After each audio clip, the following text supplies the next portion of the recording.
سیدنا علی المرتضیٰ رضی اللہ تعالی عنہ کی پیدائش ہوئی تو روایات میں آتا ہے کہ وہ آنکھیں نہیں کھولتے تھے۔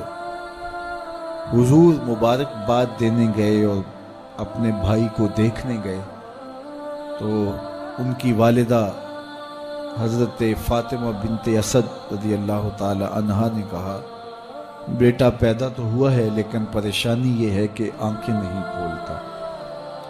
تو آقا کریم علیہ السلام نے اپنا لعاب حضرت علی المرتضیٰ کے منہ میں ڈالا تو مولا علی نے آنکھیں کھول لیں۔ گویا سیدنا علی المرتضیٰ رضی اللہ تعالی عنہ نے آنکھیں کھولی تو پہلا جلوہ رخ والضحیٰ کا دیکھا، اس رخ نور کو دیکھا۔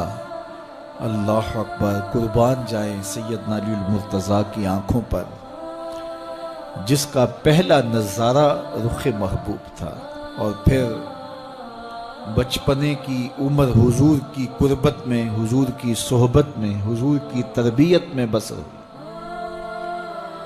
آقا کریم علیہ السلام جب اللہ کے حکم سے اعلان نبوت فرمایا تو سیدنا علی المرتضیٰ رضی اللہ تعالی عنہ نے ایمان لانے والوں میں سر فہرست اپنا نام لکھوایا، اور آقا کریم علیہ السلام کے ساتھ پھر ہر محاذ پہ کھڑے ہوئے نظر آئے۔ سیدنا علی المرتضیٰ فرماتے ہیں کہ رسول رحمت نبی اکرم صلی اللہ علیہ وآلہ وسلم نے ارشاد فرمایا کہ اے علی، تیری مثال حضرت عیسیٰ کی ہے۔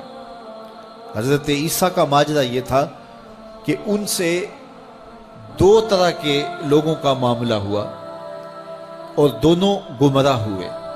ایک وہ جنہوں نے حد سے زیادہ ان سے محبت کی اور اس قدر بڑھا چڑھا دیا کہ انہیں اللہ کا بیٹا قرار دے دیا، اور دوسرے یہودی تھے جو اس قدر بغض رکھا سیدنا عیسیٰ علیہ السلام سے کہ ان کے قتل کے درپے ہوئے، ان کی ماں پہ تہمت لگائی۔ سیدنا علی المرتضیٰ فرماتے ہیں کہ میرے حضور نے فرمایا تیری مثال بھی حضرت عیسیٰ کی، تیرے معاملے میں آ کر بھی دو لوگ برباد ہوں گے، ایک محبت کی وجہ سے برباد ہوں گے، ایک بغض کی وجہ سے برباد ہوں گے۔ ایک محبت میں ایسے افراط کریں گے، اس قدر محبت میں تجاوز کر جائیں گے، حد سے بڑھ جائیں گے کہ وہ کہیں گے تیرے بارے جو نہیں کہنا چاہیے۔ حتیٰ کہ سیدنا علی المرتضیٰ رضی اللہ تعالی عنہ کی محبت میں لوگوں نے تمام صحابہ پر سب و شتم کو جائز سمجھ لیا، اور ایک طبقہ ایسا بھی ہے جو سیدنا علی المرتضیٰ رضی اللہ تعالی عنہ کو خدا اور الہ کہتا ہے۔ یہ نصیری سیدنا علی المرتضیٰ رضی اللہ تعالی عنہ کو الہ کہتے ہیں، علی اللہ کا نعرہ لگاتے ہیں۔ ایک طبقہ محبت میں تجاوز کر کے اس قدر جو ہے وہ سیدنا علی المرتضیٰ کے بارے میں اعتقاد قائم کرتا ہے کہ وہ گمراہی کے گڑھے میں جا گیا، اور ایک طبقہ وہ ہوگا جو تیرے ساتھ بغض رکھ کے برباد ہوگا۔ سیدنا علی المرتضیٰ رضی اللہ تعالیٰ عنہ کا نام بھی گوارا نہیں ہوگا۔ سیدنا علی المرتضیٰ کا نام لیا جائے تو طبیعت میں بے چینی اور اضطراب پھیل جائے گا۔ اور ایک طبقہ ایسا ہے نواسب کا، نواسب باقاعدہ 10 محرم کو سیدنا علی المرتضیٰ رضی اللہ تعالی عنہ کے شہزادے کی شہادت کے دن کو عید کے طور پہ منایا کرتے ہیں۔ وہ نئے نئے کپڑے پہنتے ہیں، انواع و اقسام کے کھانے کھاتے ہیں، اور ایک دوسرے کو مبارکیں دیتے ہیں اور گلے ملتے ہیں۔ تو نواسب سیدنا علی المرتضیٰ اور خاندان نبوت کے ساتھ بغض رکھنے کی وجہ سے برباد ہوئے، اور جو نصیری اور وہ طبقات جو حضرت سیدنا علی المرتضیٰ کے ساتھ محبت کے ازدیاد میں یہاں تک جا پہنچے کہ انہیں ابن اللہ کہہ دیا، یا ان کی محبت کے اندر جلیل القدر ہستیوں پر تان و تشنی کے تیر برسائے، تو یہ گمراہی کے گڑھے میں جا گرے۔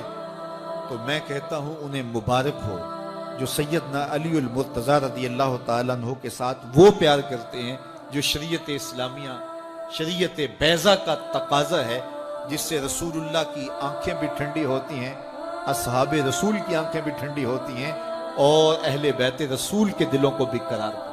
اہل بیت نبی کے گھر والے ہیں، اور صحابہ نبی کے در والے ہیں، ہم کہتے ہیں گھر والوں تمہیں بھی ہمارا سلام اور در والوں تمہیں بھی ہمارا سلام. کتنے لوگ تھے جو ہمارے ساتھ چلتے ہوتے تھے. آپ ذرا اپنے ذہن پہ زور دیں. بچپن کے دوست، کلاس فیلوز، کاروباری ساتھی، گلی محلے کے لوگ، رشتہ دار، اعزاء و اقربا، آباء و اجداد، اور کتنے لوگ آپ کے مخالفین، معاندین، یہ ساری ایک فہرست ذہن میں لائیں تو ایک دم خیال پڑتا ہے فلاں بھی چلا گیا، فلاں بھی چلا گیا. کوئی سال کے بعد اچانک کوئی بات یاد آتی ہے تو یاد آ جاتا ہے، کوئی 6 ماہ کے بعد یاد آتا ہے. کئی ایسے لوگ ہیں کہ سال ہا سال بعد یاد، ہاں وہ بھی ہوتا تھا. مٹی کا رزق بن گئے، قصہ پارینہ بن گئے. کہانی تو اتنی سی ہے نا، جو اکڑ اکڑ کے چلتے تھے آج وہ مٹی کا رزق بن گئے. جو اپنے بدن پہ چٹکی مٹی بھی نہیں پڑنے دیتے تھے آج ان کے کفن بھی تار تار ہو گئے. حضرت غوث اعظم فرماتے ہیں قبرستانوں میں جا کے دیکھو کیسے کیسے حسینوں کی مٹی خراب ہو رہی ہے. اللہ اکبر. بدن خاک میں مل گئے، ہڈیاں چور چور ہو گئی، ریزہ ریزہ ہو گئی. قبروں کے نشان بھی مٹ گئے، کتبے بھی ٹوٹ گئے. مٹ گیا مشتاق دل سے رنگے یاد رفتگاں. پھول مہنگے ہو گئے، قبریں پرانی. کون کسی کو یاد کرتا ہے؟ اور اسی طرح ہم مل کے مٹی کا رزق بننے والے ہیں، لیکن کوئی ایسا کام چھوڑ جائیں گے، اپنے رب سے جڑ جائیں گے، اپنے رب کے بندوں سے جڑ جائیں گے، رسول کریم کے دامن کو تھام لیں گے تو پھر موت بھی مرنے نہیں دے گی. پھر سر خرو اور سر بلند ہوں گے، پھر عزتوں کے تاج سروں پہ رکھے جائیں گے، وقار کی مسند پہ بٹھائے جائیں گے. فقیر نام تنا دا باؤ، قبر جنہ دی جیوے ہو. پھر قبروں پہ بھی چراغاں ہوگا جب ہم ان سے جڑ جائیں گے. تو یہ مختصر زندگی کی تمام تر لطافتوں کے حصول کے ساتھ گزرنی چاہیے. کتنے نوجوان ہیں جنہوں نے اپنی توبہ کو مؤخر کیا تھا بڑھاپے کے لیے اور آج قبرستانوں میں دفن ہیں. آپ جا کے قبرستانوں میں دیکھیں، وہ سوچتے تھے کہ ابھی تو جوانی ہے، جوانی سے لطف اندوز ہو لیں، بڑھاپے میں توبہ کر لیں گے. لیکن بڑھاپا نہیں آیا، موت آ گئی. موت تو برحق ہے، یہ تو آ کے رہنی ہے، لیکن بڑھاپا لازمی نہیں ہے کہ ضروری آئے. حضرت امام غزالی نے ایک بڑی خوبصورت بات لکھی. فرماتے ہیں معاشرے میں نظر دوڑا کے دیکھو، زیادہ بچے ہیں، زیادہ جوان ہیں یا زیادہ بوڑھے ہیں؟ تو کہا آپ کو بچے زیادہ ملیں گے. ہر گھر میں دیکھ لیجئے، بچے زیادہ ہوں گے، جوان ان سے کم ہوں گے، بوڑھے ان سے کم ہوں گے. تو اگر بوڑھے تھوڑے ہیں، جوان زیادہ ہیں، تو غزالی فرماتے ہیں پھر بات سیدھی سیدھی ہے، بڑھاپے تک کوئی کوئی پہنچتا ہے، زیادہ جوانی میں چلے جاتے ہیں. اور کہا کہ اگر جوانوں سے بچے بھی زیادہ ہیں تو پھر اس کا مطلب ہی سیدھا سیدھا ہے کہ جوانی تک سارے نہیں پہنچتے، بہت بچپن میں چلے جاتے ہیں. غرہ کس پہ، ناز کس پہ، غرور کس پہ، تکبر کس پہ؟ تو یہ مختصر زندگی جو اللہ کی امانت ہے، اس کو اللہ کے نام پہ گزارو. جو بیت گئی وہ بیت گئی، وہ تو منہا ہو گئی زندگی سے.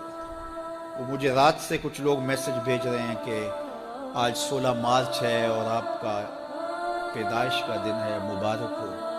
اللہ سب کو جزا دے.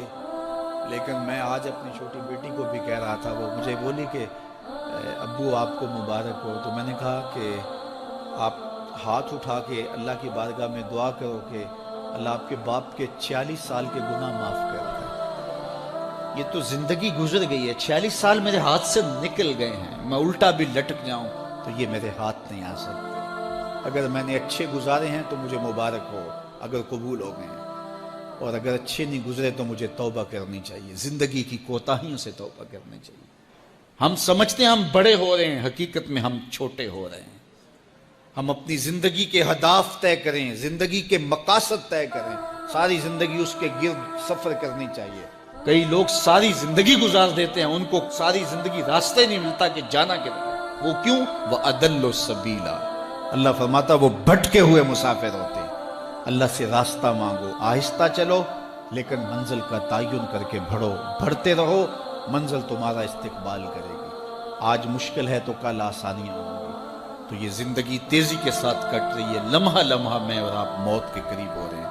قبل اس سے کہ وہ وقت آئے کوئی حجت باقی نہ رہے، مجھے اور آپ کو اپنی آخرت کی تیاری کی کوشش کرنی